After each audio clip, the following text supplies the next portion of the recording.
श्री प्रताप सिंह विज जी हमारे जिलाध्यक्ष भारतीय जनता पार्टी नैनीताल के, श्री बंशीधर भगत जी वरिष्ठ नेता भारतीय जनता पार्टी, विधायक, पूर्व अध्यक्ष, पूर्व केंद्रीय मंत्री, श्री राजेंद्र विज जी प्रदेश के महामंत्री, प्रदीप विज जी कार्यक्रम संयोजक, चंदन सिंह जी प्रदेश सह मीडिया प्रभारी, आदरणीय साकेत जी सह कोषाध्यक्ष, सारे मेरे पत्रकार बंधु, आज की प्रेस वार्ता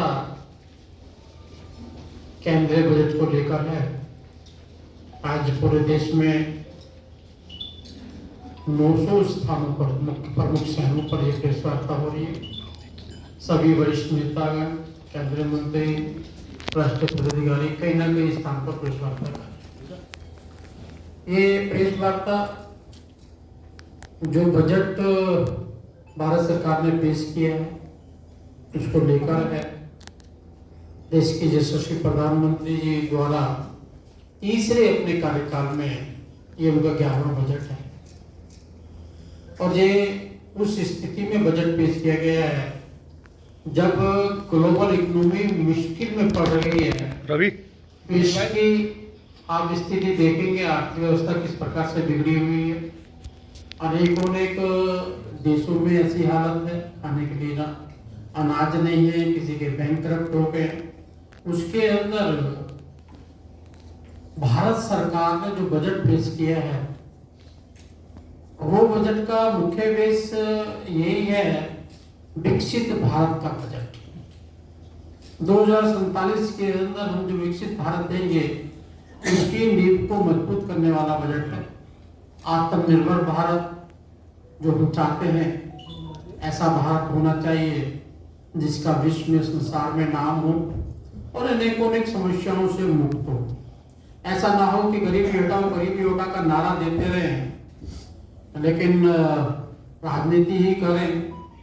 ऐसा बजट नहीं होना चाहिए कि भाई 5 साल कुछ काम नहीं करें और 5वें साल में जब चुनाव में जाए वहां पर शिलान्यास करते घूमते रहें। लेकिन ये बजट शिलान्यास भी हम करेंगे, उद्घाटन भी हम करेंगे और ये हमारी तीसरी अर्थव्यवस्था को मजबूत करने वाला बजट है। सबका विकास, सबका साथ, इसको लेकर हम आगे बढ़ रहे हैं।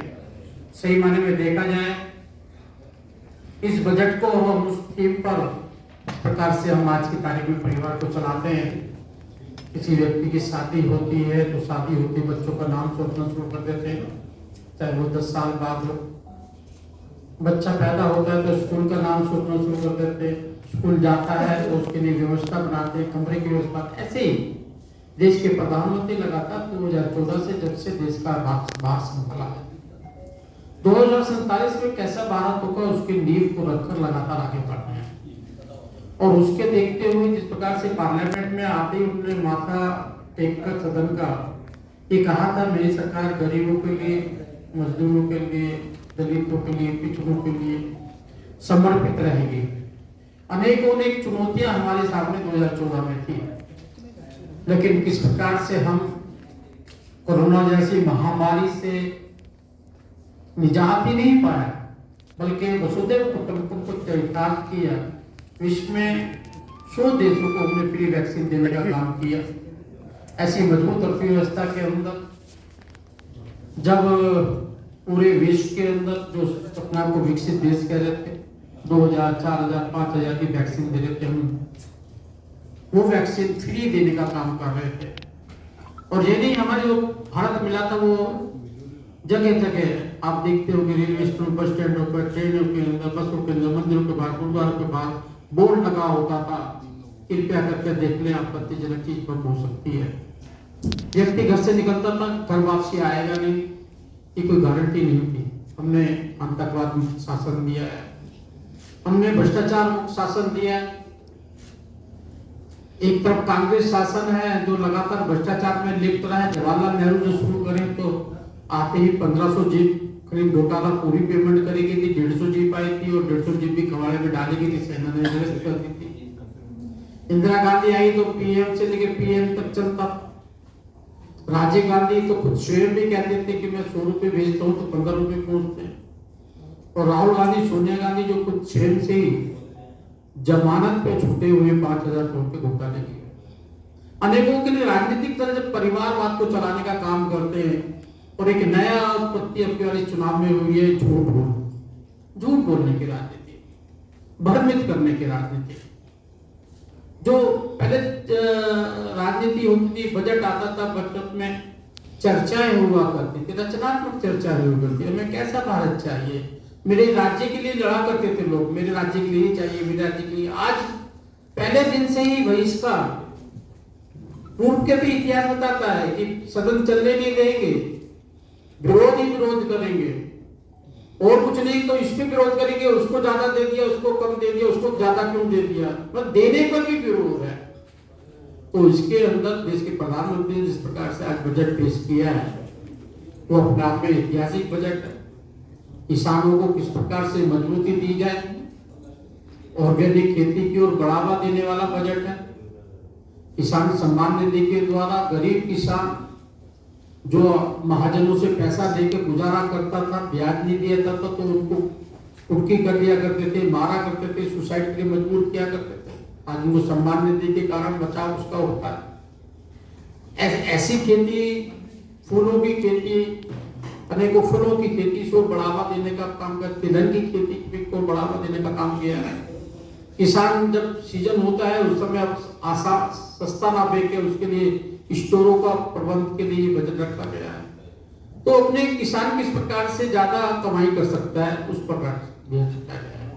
इसलिए किसानों के लिए, कृषि के लिए 1,51,851 करोड़ रुपया रखा गया है बजट के अंदर। ऐसी परिवहन के लिए आज एयर कनेक्टिविटी, रोड कनेक्टिविटी, अनेकों परिवहन की व्यवस्था किस प्रकार से अच्छी हो, किस प्रकार से रोडों का अच्छा निर्माण होना चाहिए, उसके लिए 5,44,128 करोड़ रुपए का प्रावधान रखा गया है। एक भारत ऐसा मिला था 2014 से पहले कोई भी हम हथियार बाहर से ही खरीदते, कोई भी प्रोडक्शन हमारे यहाँ पे नहीं होती, आयत होता, निर्यात नहीं होता था। लेकिन आज देश के प्रधानमंत्री जब लाल किले से भाषण देते थे, पहली बार आजादी के बाद में जो 31 तोपों की सलामी दी गई थी वो भारत की बनी हुई तोपें थी। आज हम एक्सपोर्ट के अंदर डिफेंस को लेके जा रहे हैं। आज हमने वन पेंशन वाला ही पूरा नहीं किया। हमारे डिफेंस किस प्रकार से मजबूत हो उसके लिए 4,54,773 करोड़ रुपए का प्रावधान किया है। ग्रामीण विकास, गांवों के अंदर हर वो सुविधा जो शहरों के अंदर होती है उनके विकास के लिए 2,65,808 करोड़ रुपया रखा गया है। पेंशन, जो हमारे लोग सर्विस करते हैं उनके लिए पेंशन का प्रावधान, उनका भविष्य सुरक्षित हो उसके लिए 2,43,296 करोड़ का प्रावधान रखा गया है। शिक्षा के लिए नई शिक्षा नीति लेके आए हैं जिससे हमें गौरव प्राप्त हो। नालंदा जैसी यूनिवर्सिटी का पुनः निर्माण करने का काम किया गया है। शिक्षा के लिए 1,25,638 करोड़ रुपया। IT, दूरसंचार, डिजिटल इंडिया बनाने की ओर हम भाग रहे हैं। आज डिजिटल के अंदर विश्व के अंदर 40% हिंदुस्तान की भागीदारी है। दूरसंचार, कनेक्टिविटी, आने वाला एक ऐसा देश देना, उसके लिए IT और दूरसंचार के लिए 1,16,342 करोड़ रुपया। स्वास्थ्य के लिए आयुष्मान कार्ड हमने जब से देना शुरू किया है, गरीबों को आराम से इलाज हो जाए, उनको भागना नहीं पड़े। जिस प्रकार से अमीर लोग इलाज कराते हैं 5 लाख तक का फ्री इलाज हर गरीब आदमी के लिए, उसके लिए हमने 79,287 करोड़ रुपया रखा गया है। ऊर्जा, आज लोग गरीब आदमी हैं, बिजली की तड़पता है, फ्री बिजली देंगे ये बात चलती है। आज हम सोलर ऊर्जा के अनेकों ने प्रावधान किया है। किस प्रकार से हम नेचुरल एनर्जी जो है, चाहे सूर्य की किरणों द्वारा हो, चाहे एयर द्वारा हो, तो इन सब को लिए हमने, और जो ऊर्जा है हमने आने वाले गरीबों के लिए जो प्रावधान रखा गया है कि आने वाले समय के अंदर वो फ्री बिजली ही नहीं मिलेगी सोलर ऊर्जा से, बल्कि वो अपनी बिजली को बेच भी सकते हैं। ऐसा प्रावधान करने का काम किया। 68,769 करोड़ रुपया उसका रखा गया। सामाजिक कल्याण, अनेकों समाज के लोग किसी न किसी कारण से, उत्पीड़न के कारण से पीछे रह जाते हैं, उनके लिए अनेकों प्रावधान किए गए। 56,501 करोड़ रुपया उसके रखा गया। सुरक्षा के लिए, उद्योगों के लिए। अभी जीएसटी के अंदर जैसे हमने जीएसटी को कितनी हमारी कलेक्शन हो रही है, उससे लोगों को व्यापार करने में आसानी मिली है, इस प्रकार से व्यापार उनका बढ़ा है। कहीं भी आप चौकों पर, पहले हम बोर्डों पर देखते थे ट्रकों के ट्रक खड़े रहते थे, आज कोई भी नहीं खड़ा होता। जीएसटी का कलेक्शन बढ़ा है, इंस्पेक्टर राज खत्म करने का काम किया है। ऐसे अनेकों अनेक काम जो हमने लोगों के लिए किए हैं। महिलाओं के लिए आज हमने पहले 4 करोड़ मकान दिए थे महिलाओं के नाम पे, आज हम 3 करोड़ और नए मकान देने वाले हैं। बेघरों को घर देने की बात हम कर रहे हैं। और इसके साथ साथ ड्रोन दीदी कि आने वाले समय के अंदर 3 करोड़ ड्रोन दीदी, मतलब ड्रोन दीदी मतलब हम हर महिला को जो उनको ड्रोन देंगे, एनजीओ द्वारा उनकी ट्रेनिंग चल रही है, एक ड्रोन देंगे, वो अपने गांव के अंदर उस ड्रोन के द्वारा दवाई छिड़कना है, केमिकल छिड़कना है, या कोई और भी खेती में सहयोग करना है, या अन्य को ट्रांसपोर्टेशन का भी काम उससे किया जाता है। ऐसे हम 3 लाख करोड़ रुपया उसके लिए हमने आवंटित किया गया है। और युवाओं के लिए हमने 5 वर्षों की अवधि के लिए 20 लाख युवाओं को कौशल प्रशिक्षण दिया जाए, ताकि उनमें कौशल निर्माण हो, उसके बाद में रोजगार के लिए कहीं भी वो जा सकते हैं। उनको पैकेजों का अरेंजमेंट किया गया है हमने। और इलेक्ट्रिकल वाहन के द्वारा हमने किस प्रकार से पर्यावरण को सुरक्षित रख सकते हैं, जल संचार, पानी को बचाया भी जाए और पानी का सदुपयोग कैसे किया जाए। ये चुनौतियां पानी की हमारे सामने आने वाली है, हमारे सामने पर्यावरण की चुनौती आने वाली है। उन चुनौतियों को देखते हुए हम किस प्रकार से आगे बढ़ सके, ये सारे काम देश के प्रधानमंत्री ने आने वाले समय के अंदर कैसे भारत का हम एमएसएमई द्वारा हमने 100 करोड़ रुपए का प्रावधान किया है। जो उनको 10 लाख रुपए मिलता था, हमने बढ़ाकर 20 लाख रुपए का किया है। उनको रोजगार करने के लिए 20 लाख रुपए तक का भी हम उनको देने वाले हैं।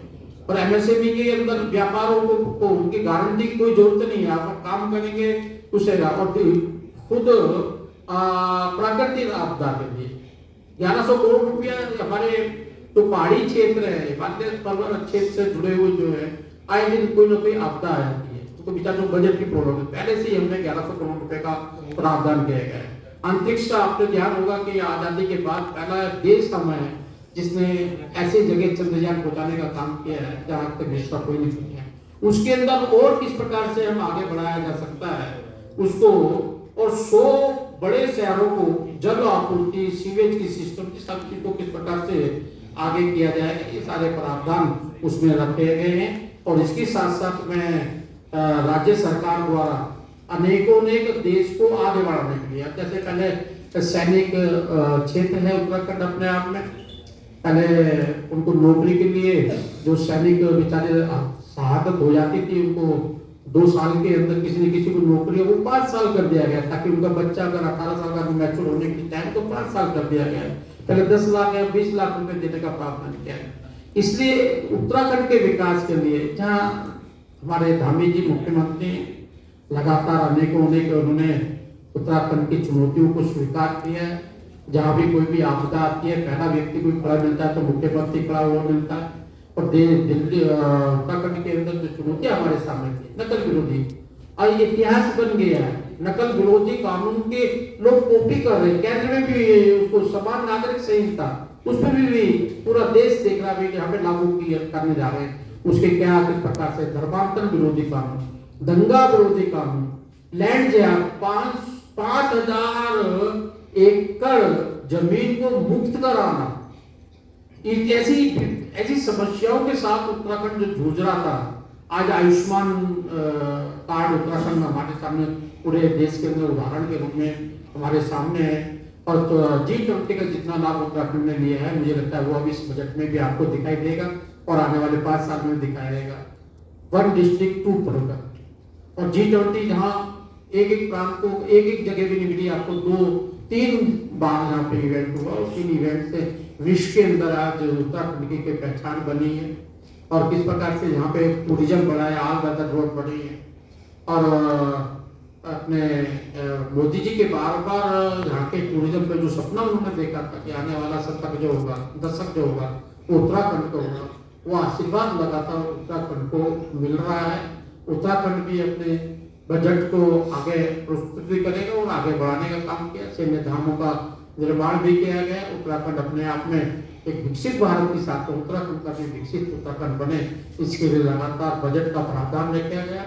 और जहाँ केंद्र सरकार राज्य सरकार मिलकर कर रही है, यहाँ डबल इंजन की सरकार हमारी चल रही है। चुनौती आती है, चले व्यक्ति लगातार काम करते रहना चाहिए। काम के सामने व्यवधान भी आता है, लेकिन जिस प्रकार से हम व्यवधानों को एक चुनौती समझ के, एक परिवार समझ के, देश को एक परिवार समझ के, भारत माता समझ के एक उस प्रकार से विकास की ओर आगे ले जाने का काम कर रहे हैं। हमने भ्रष्टाचार मुक्त शासन देने की बात की कि हमने भ्रष्टाचार मुक्त शासन दे रहे हैं। आपने देखा होगा जहाँ राजीव गांधी, जो मैंने कहा है कि 100 रुपये बेचते थे 15 रुपये जाता है, आज 100 रुपया बेचते हैं तो 100 रुपये ही नीचे तक जाता है। ईमानदारी से काम हो रहा है। और इस बजट के द्वारा जो विकसित भारत की हमने विचार रखे थे 2014 के अंदर, जो वृक्ष आज वट वृक्ष की ओर 2047 में हम विकसित भारत देने वाले हैं। ऐसा भारत जो चीज की अर्थव्यवस्था में खड़ा होकर ये बजट उसको और मजबूती देने का काम करेगा।